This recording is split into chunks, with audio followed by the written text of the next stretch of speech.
The gaming industry has been influenced by many different factors over the years. It's been influenced by game after game, redefining what a game can be.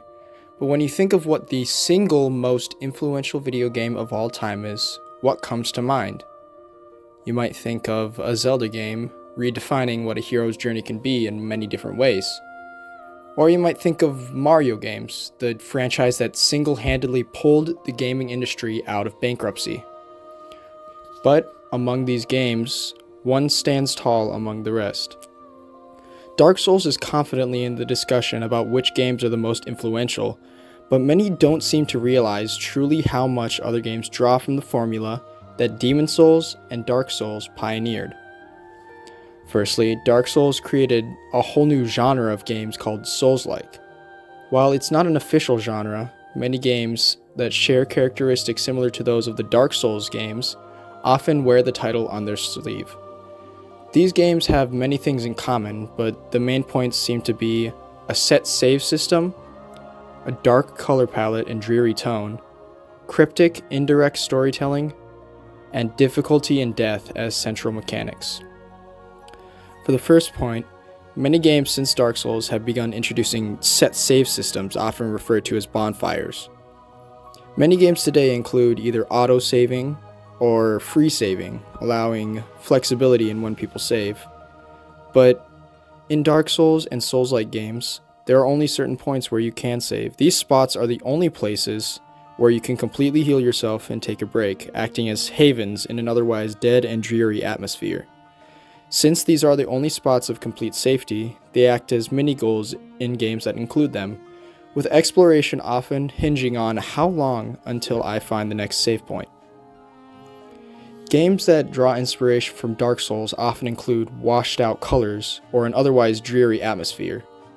The Dark Souls games go for a Gothic European style, with many games in the Souls-like genre taking inspiration from the series when making games themselves. The music takes inspiration from classical times as well, often featuring choirs as well as organs and instruments that add to the old, ancient feeling of the games. Another design choice that binds these games together is their cryptic method of storytelling. In the Dark Souls series, as well as those that draw inspiration from it, the story is very often not laid directly in front of the player. Instead, players must use the environment in combination with the little lore that can be garnered from items and dialogue to piece together the story on their own. Or, if they don't feel like going out of their way to find something, there's always YouTube. The final and probably biggest factor that these games share is their difficulty. Souls-like games are hard. Every aspect of mainline Souls games is designed to make gameplay difficult. The attacks are weighty, needing correct timing to pull them off.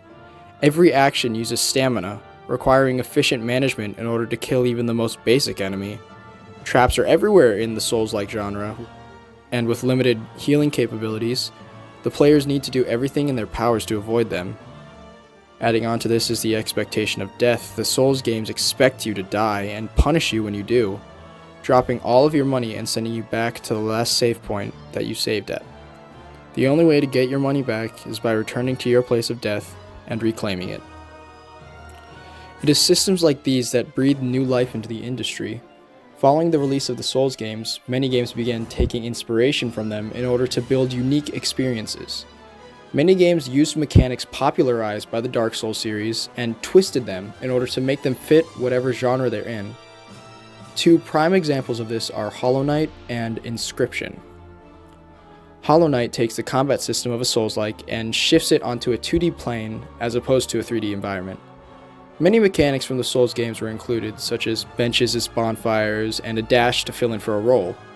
But due to the limitation in dimensions, Hollow Knight scrapped stamina and replaced it with the Soul system, making stamina infinite and having mana be earned on striking enemies. This is balanced out by being connected to both spellcasting and healing. This results in a new form of resource management similar to that of the stamina system in Souls games, while also fitting the new genre. In Inscryption's case, the similarities aren't due to the gameplay, but it's due to the storytelling method. Inscryption's story seems simple at first, but the complete picture requires more digging.